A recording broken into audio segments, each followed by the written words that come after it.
আসসালামু আলাইকুম রহমতুল্লাহ। আমাদের সবচাইতে বড় অস্ত্র হলো কথা। এই কথার কারণে পরিবারে পরিবারে গণ্ডগোল, পরিবারের সদস্যদের মধ্যে গণ্ডগোল, ঘরে ঘরে স্বামী স্ত্রীর মধ্যে গণ্ডগোল। একমাত্র এই কথার কারণে, এই কথার উলট পালট কথার কারণে শত শত ডিভোর্স হচ্ছে, মামলা মোকদ্দমায় হচ্ছে অহরহর। কিন্তু এটার জন্য কিন্তু মারামারি কাটাকাটির জন্য না, একমাত্র দোষ, একমাত্র সব কিছু সমস্যার মূল হলো কথা। এই কথার কারণে পরিবারের মধ্যে অনেক পরিবার ঝগড়া লিপ্ত হচ্ছে, বাড়িতে বাড়িতে সমাজের ভিতরে ঝগড়া লিপ্ত হচ্ছে একমাত্র কথার কারণে।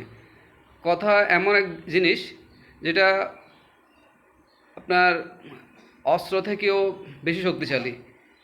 অস্ত্র দিয়ে কাটাকাটি করলে, গুলি গুলি মারলে একটা জায়গায় নির্দিষ্ট জায়গায় থাকে, আর কথা এমন এক জিনিস, কথা দিয়া মানুষের হৃদয়ে পর্যন্ত কাটিয়ে ফেলানো যায়। একমাত্র কথা সবচেয়ে শক্তিশালী ধারালো অস্ত্র।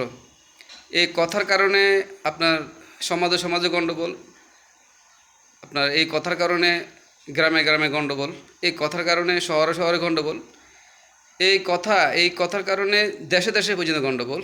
এই কথা এমন এক জিনিস, উলট পালট কথার বলার কারণে মানুষ দেশ থেকে ত্যাগ করা লাগতেছে। অনেক নামি দামি লোক, অনেক গণ্যমান্য ব্যক্তি কোনো অপরাধ করে নাই, এমন অপরাধ শুধুমাত্র কথা বলেছে। এই কথা বলার অপরাধের কারণে দেশ ত্যাগ করা হয়েছে। শত শত এরকম লোক আছে।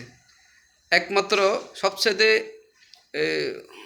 নামি দামি এবং গণ্যমান্য ব্যক্তি যারা আছে, এর মধ্য থেকেও অনেক আছে যারা দেশ ত্যাগ করতেছে, 24 ঘন্টার ভিতরে দেশ থেকে চলে গেছে, দ্রুত গতিতে দেশ থেকে ফালাই গেছে, কিন্তু একমাত্র কথার কারণে, অন্য কিছু না। আপনার কথা এমন এক জিনিস, কথার কারণে সংসারে সংসারে, দেশে দেশে, সমাজে সমাজে সব গণ্ডগোল। এবার আদালতে অনেক গণ্ডগোল হচ্ছে একমাত্র কথার কারণে। কথা এমন এক জিনিস, কথার কারণে অফিসের ভিতরে অনেকে চাকরি হওয়া আছে।